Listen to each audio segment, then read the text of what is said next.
Hello and happy Halloween from Oakland, California. I'm down here today, really this weekend, visiting friends from near and wide, and celebrating the holiday.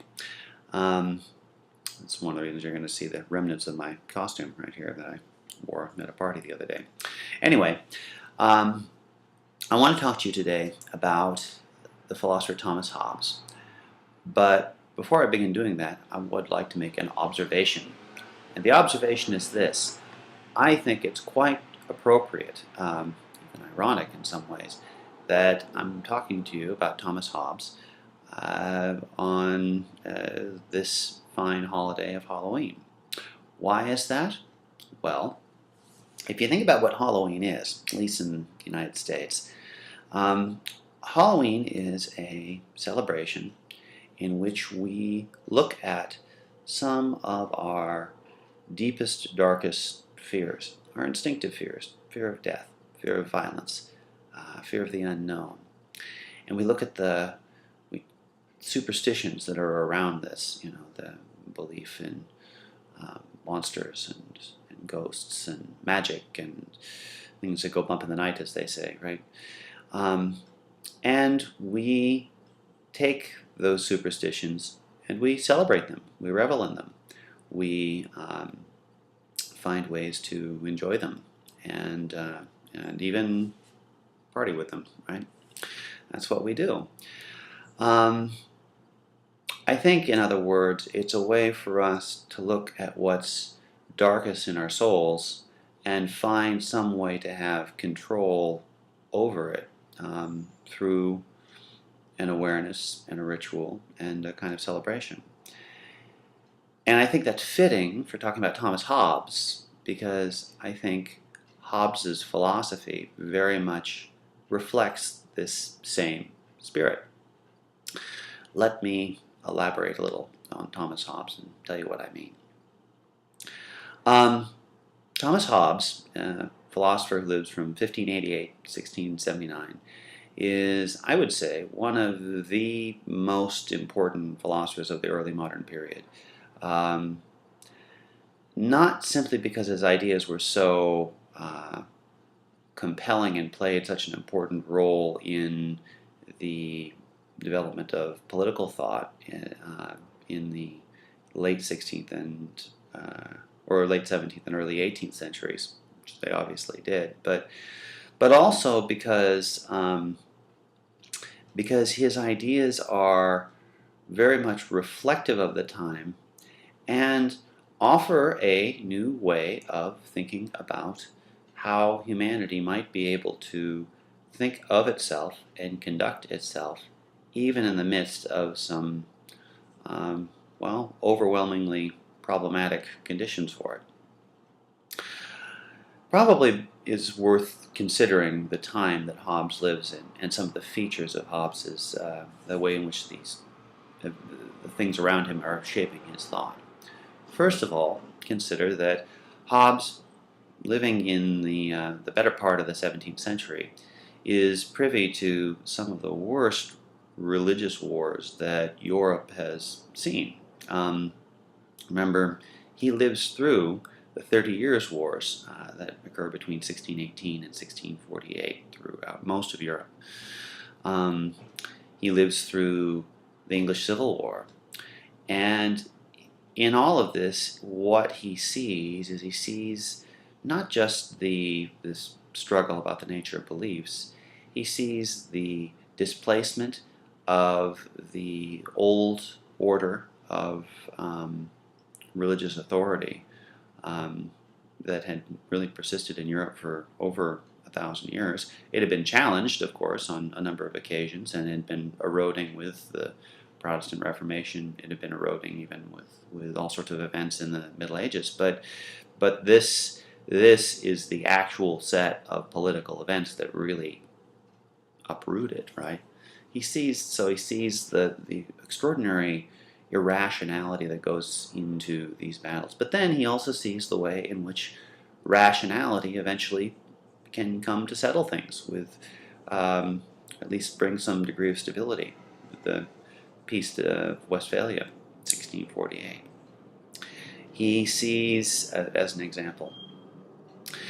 In addition to that, he also is not just witness to the religious turmoil of his time, he's also witness to extraordinary scientific achievements. Remember, he's a contemporary of Galileo, of Francis Bacon, of Descartes, and an older contemporary, but still a contemporary, of people like Newton, Leibniz, a number of these different philosophers, scientists, mathematicians. The effect is that he begins to realize, as so many of the minds of his time did, that one can use the power of reason to look at things in a far, far different light than one is accustomed to by virtue of authority. And when you do that, all sorts of new keys and ways of thinking about what this world is and what we can do in it are unlocked. So you have religious turmoil, you have scientific breakthroughs. And you have one more thing too, something that's a little, I suppose, longer running in some ways, but also probably more personal to Hobbes. You have the spirit of the Renaissance persisting within Hobbes. Hobbes was, amongst other things, a philologist. He was a specialist in ancient Greek and in Hebrew and a lot of the classical languages. And as a result, he set about translating many of these works that have been lost in the West over several hundred years. One of the ones he was most famous for translating, and which clearly had an enormous impact on his thinking, was the work of Democritus. Democritus was, he wasn't the founder, but he's probably the most important figure and central feature of a ancient Greek school, pre-Socratic Greek school, called the Atomists.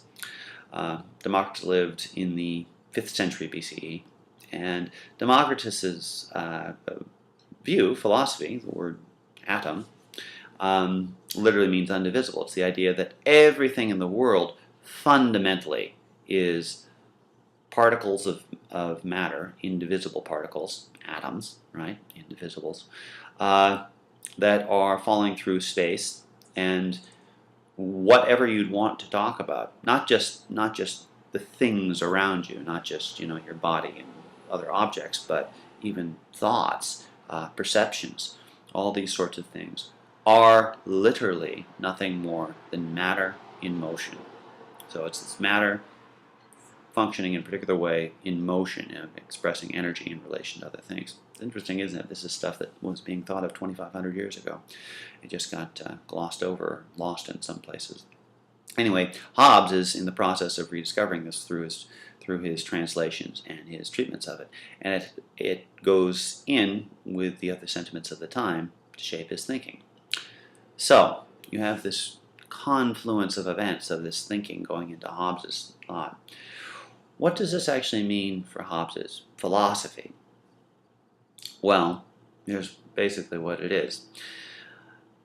If you want to begin with Hobbes' philosophy, you begin with humanity. You begin with the brass tacks of what we are. And what are we? Well, as I said, Hobbes is really adopting these ideas of Democritus. So we are matter in motion. Our thoughts, our bodies, everything about us is accounted for entirely and exclusively through this atomistic account of what it is to be human. Now, when you say something like that, there is something that's both very liberating and I suppose very terrifying about it too, if you're coming from a certain perspective. What's liberating about it is that this means, from Hobbes' perspective, that all human beings are equal. All of us are ultimately of the same nature and character, the same substance, as it were, this is probably the word I think he would use insofar as he's reacting against the scholastic Aristotelian thought that was just beginning to decline significantly, precipitously in his era. He is a thinker who would say that while some people have certain advantages in one area, ultimately others can have advantages in other areas. And even if you have no particular advantage, you're just nothing really seems to work out entirely. There's nothing about you that fundamentally requires you to be on the bottom or to be dominated. It's simply any more than a stone is required to be smaller than another stone. It simply is what it is because the physics and circumstance of the situation make it come to be so. Well, so it is with human beings. That's quite liberating. There's a sense in which we're all equal with regard to this. But at the same time, there's also a way in which it's very, well, I suppose, terrifying, or at least disappointing for a lot of people. Because if that's all there is, as it were, that leaves us in a situation where there's not really any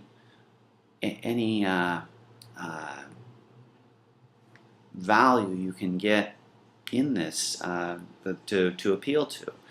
There's no natural morality out there to appeal to. There's no truth, and there's, as far as we can see, there's certainly no moral or anthropomorphic character to God.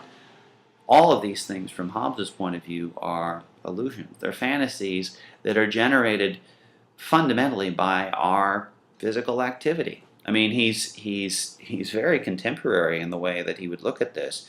From Hobbes' point of view, you want to ask, why is it that I seem to, love my loved ones? Why is it that I hold certain values? Why is it that I care about and aspire towards these higher, lofty things that I would hope to aspire towards in life? Why do I do all these things? Doesn't there have to be some aspect of my soul, some notion of truth, some spiritual, transcendental principle that's out there that's making all this possible? Doesn't that have to be the case? Are you asking that? Well, Hobbes has a very simple answer for you, and that simple answer is no. All of that is generated by physical activity. It is a byproduct of your brain, of your circumstance, of your body, and of the sort of drives that come from the way that you're put together. And that's all it is. And we're all equally set in that situation. So, you might say, while we are all equal in the sense that we are all of the same substance, we are also all equally screwed because there's nothing really for us to be or do or grab. There's nothing beyond us other than this immediate situation. And what's more, we got a little bit of a problem. And the problem is this. The problem is that we're also all in a situation where we are set to compete with one another for certain common needs, basically for ourselves. We are driven to compete with each other for natural resources. We are driven to compete with one another for self-preservation, for advantage, for pleasure, for whatever it is that is driving us to do what we need to do or feel inclined to do. We're driven to do this. Now, it's important to realize in saying this natural competition between us does not mean that human beings are evil. It does not mean that we are wicked. It does not mean that we are stained with sin. None of those things make any sense for Hobbes because none of them speak to the physical necessity, the physical actuality of what we are and basically what's driving us. It is to say, however, that we are naturally quite vicious towards one another. Hobbes famously says life is on its own is nasty, mean, brutish, and short. And given that this is the case, we are, as he famously says also, naturally in a state of war with one another. We're naturally in a state of war with one another. By virtue of our composition and by virtue of our situation, our circumstance, we're naturally in a state of war with one another. Well, while we're naturally in a state of war with one another, clearly there's not war going on all the time. While it does, I suppose there is war going on all the time in different parts of the world and in different circumstances, there is a lot of peace. There is stability in places. There is the possibility of these things holding together. If we are naturally at war with one another, how is it that this is possible? How is it that war isn't ubiquitous? Because it's not ubiquitous. It pops up all the time, but it's not in every single place there is. The reason why is because in addition to this natural competition within us that pushes us towards war with one another naturally, there is another side to us, side that's reflected in the time that Hobbes lives in and in the texts that Hobbes is translating. And that is our reason. We have this capacity to think as well. So, for Hobbes, what we have is this. We have a situation in which human beings are nothing more than their sum of their atomic parts. We are like trees and stones and rain and every other physical object around us, simply a composition of atoms acting in accord with our nature. This nature is a kind of competition, and left to our own devices, left to our simple natural capacities, we would destroy one another. And we seem to have this happen quite often. And yet, there is one other aspect to us as well, still physical, but apart nonetheless, and that is our capacity to reason. The question that comes up in this then is, how do these two aspects of us, the competition and the reason, both of which are parts of our physical composition, come together to make the human beings that we know and the society that we live in? And that is the subject of the next lecture.